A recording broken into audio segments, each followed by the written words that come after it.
Hello viewers, আমি সঙ্গীতা। আজকে আবারও একটা কুকিং রেসিপি শেয়ার করতে চলে এলাম তোমাদের সঙ্গে। দেখতেই পাচ্ছ ফ্রায়েড রাইসের সাথে সার্ভ করেছি। আজকে রান্না করব চিলি চিকেন, তাই জন্য বোনলেস চিকেন নিয়ে নিয়েছি 500 গ্রাম মতো। তাতে অ্যাড করছি এখানে কর্নফ্লাওয়ার, একটু সাদা তেল, নুন, আর দিয়েছি গোলমরিচের গুঁড়ো, আদা রসুনের পেস্ট, আর হচ্ছে একটা ডিমের সাদা অংশটা। আর কি বলো তো, আমার ক্যামেরা ধরার লোকটা ছিল না, তাই জন্য আমাকে হাতেই করতে হয়েছে, আর স্ট্যান্ডটাও আমার খারাপ হয়ে গেছে। তো যাই হোক, কষ্ট করে এই ভিডিওটা করছি, তোমরা দেখলে খুব খুশি হব। ম্যারিনেট করে আধ ঘন্টা মতো রেখে দিয়েছিলাম।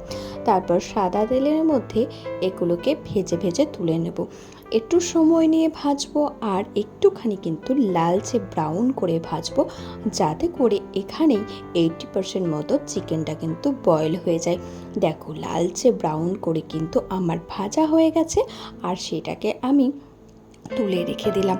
আচ্ছা, এরপর দেখো একটা মিশ্রণ রেডি করেছি, যেটা সয়া সস আর টমেটো কেচাপ দিয়ে, আর দিয়ে দিলাম সেই চিকেন ভাজার তেলেই সামান্য আদা রসুনের পেস্ট। এটা আদা রসুন কুচিয়েও দেওয়া যায়, তো আমার টাইম কম থাকার জন্য আদা রসুনের পেস্ট দিয়ে পেঁয়াজ আর ক্যাপসিকাম আর একটু কুচনো কাঁচা লঙ্কা দিয়েছি। দেখতেই পাচ্ছ শেপটা কেমন কেটেছি।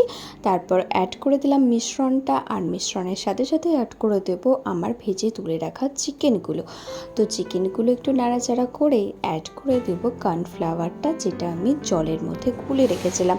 তারপর প্রয়োজন মতো কিছুটা জল দিয়েছি, যাতে করে গ্রেভিটা রেডি হয়ে যায়। তো এই দেখো, টোটালি রেডি হয়ে গেল কিন্তু আমার চিলি চিকেন।